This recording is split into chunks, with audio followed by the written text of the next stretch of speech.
예, 안녕하세요. 글로벌로투스 원선우입니다. 오늘은 지금 앞에 보고 계시는 이 보스턴 다이나믹스의 스팟이라는 로봇을 조금 소개하는 시간을 갖도록 하겠습니다. 사실 현대차가 최근에 이 보스턴 다이나믹스를 인수를 했죠. 지분의 80%를 가져왔는데 정의선 회장이 20%의 지분을 차지할 만큼 좀 관심을 갖고 이 보스턴 다이나믹스를 인수를 했습니다. 사실 현대차 같은 경우에는 이 보스턴 다이나믹스 인수를 통해서 여러 가지 부분에서 좀 기술적인 발전을 이룰 것으로 좀 보여집니다. 일단은 이 로봇 기술, 보스턴 다이나믹스가 보유하고 있는 이 로봇 기술, 그리고 센서 기술, 그리고 인공지능 기술들을 좀 적극적으로 활용해서요, 차량의 뭐 자율주행 차량 개발이라든지 아니면 공장 자동화, 그리고 차후에 이제 UAM이라고 부르죠. 도시명 항공 모빌리티 부분에서 이러한 기술들을 적극적으로 활용을 할 계획으로 있다고 하고요.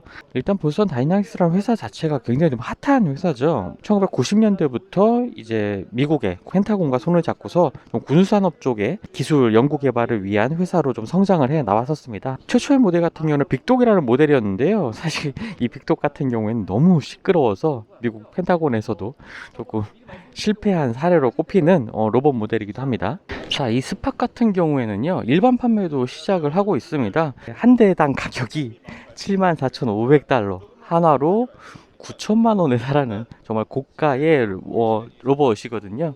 이 사족 보행 로봇이고요. 사실 보스턴 다이나믹스는 이족 보행 로봇도 좀 소개를 하고 있는데 지금 일반적인 구매가 가능한 것은 이 모델만 좀 가능합니다. 보시는 것처럼 사족 보행을 하기 때문에 뭐 어떤 지형이라도 조금 자연스럽게 이동할 수 있는 모습도 보여주고 있고요.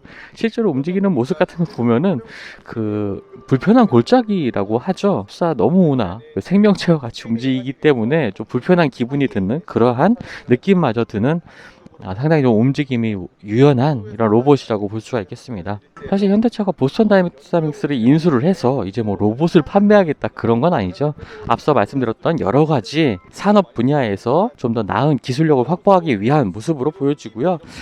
좀 숨은 이유가 또 있을 것 같습니다. 가장 중요한 이유로는 이제 현대차가 가장 핫한 요즘 로봇공학 부분에서 가장 핫한 보스턴 다이나믹스를 인수를 하면서 브랜드의 인지도를 높이기 위한 그러한 모습도 좀 숨어 있다고 볼 수가 있겠죠. 자동차 부분뿐만 아니라 최신 로봇공학 같이 뛰어난 지금 앞선 산업 분야에서 좀 기술력을 인정받으면서 좀 브랜드의 그리고 현대차의 가치 또한 높이는 이러한 모습도 좀 장기적인 시점에서 바라보는 이번 보스턴 다이나믹스 인수에 좀 큰 의미가 아닌가 이렇게 생각이 됩니다.